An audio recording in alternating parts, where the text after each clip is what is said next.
नहीं आपको बेटा, कभी वो नहीं तोड़ना है? नहीं, मुझे ऐसे इमेज बनाने की कोई ज़रूरत नहीं है। मेरी ज़िंदगी बदली और मैं बालाजी में मेरी एंट्री इसलिए हुई क्योंकि संदीप सिकंद ने मुझे फ़ोन किया था और मुझे एक मीटिंग के लिए बुलाया था। आई थिंक जैसे मेरे से लोग थोड़ा डरते हैं, तो अगर वैसा है तो मेरे सामने आते नहीं है।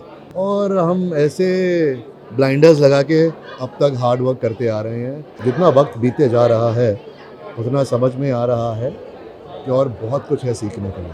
तो मुझे हर एक रिश्ते के साथ अपने आप को ढालना पड़ता है और अडेप्ट करना पड़ता है। नमस्कार दोस्तों, मैं मुकेश शर्मा और आपने देखना शुरू कर दिया है Tele Chakkar and yes of course we have the macho personality with us. स्वागत है सर आपका Tele Chakkar. Thank you Mukesh, thank you very much. सबसे पहला और सटीक सवाल, what keeps you keep going? Discipline. मैं एथलीट रह चुका हूँ अपनी लाइफ में और मेरे अब्बा ने मुझे हार्ड वर्क हमेशा ये सिखाया है कि ज़िंदगी में हमेशा हार्ड वर्क करते रहना चाहिए।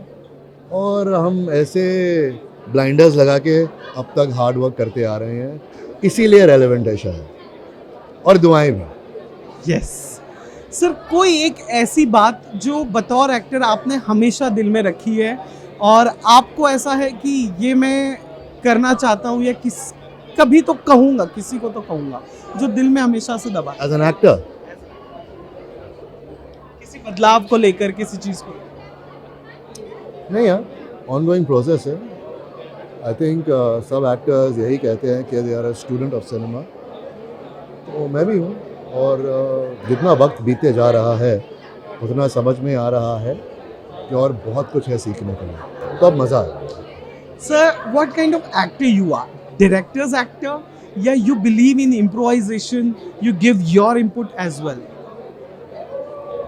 देख, हर एक रिश्ते के पैरामीटर्स अलग होते हैं, ठीक है? तो मुझे हर एक रिश्ते के साथ अपने आप को ढालना पड़ता है और अडेप्ट करना पड़ता है। So it depends on the director. अगर वो चाहता है और वो मुझे उतना फ्रीडम दे रहा है कि मैं थोड़ा इम्प्रोवाइज़ करूँ और मुझे एक्सपेक्ट करता है, तो मैं करता हूँ। अगर मुझे डायरेक्टर ऐसे लगता है कि वो ऐसा है कि मुझे बोलेगा इस तरफ से इस तरफ आना है, इतना बोलना है, इधर से इधर करना है, he knows his vision. So I have realise that उसको रिस्पेक्ट करना पड़ता है because he knows he is handling 20 other different characters and he knows exactly आप कहाँ फिट होते हो। तो मैं उनके साथ आर्ग्यू नहीं करता। ग्रेट। अच्छा सर, बालाजी ने टीवी इंडस्ट्री में बहुत बड़ा रोल प्ले किया है, बहुत सारे शोज के रीमेक बन रहे हैं। मेरे लाइफ में भी। You remember that day? Of course, बहुत बहुत प्यार से I remember so many things. अभी संदीप सिकंद से मैं मिला।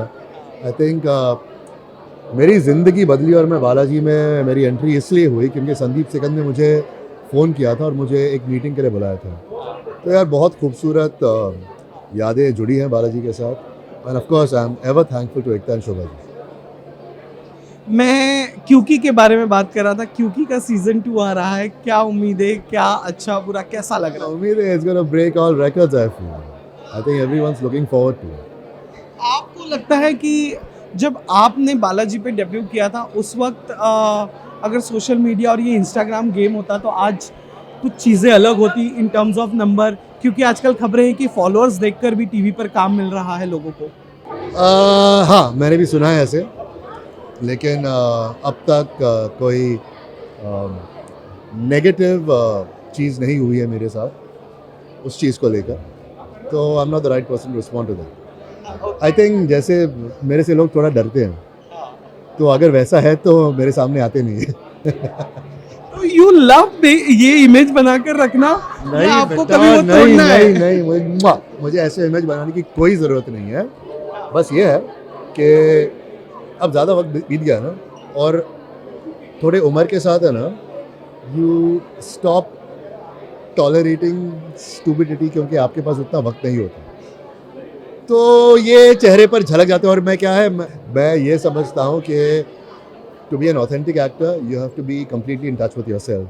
तो कभी कभी मेरी ऑथेंटिसिटी झलक जाती है, लोगों को बुरा लगता है। नहीं, बट मत बदलना, ऐसे ही रहना। एक कलाकार हमेशा ऐसे ही होता है। Thank you.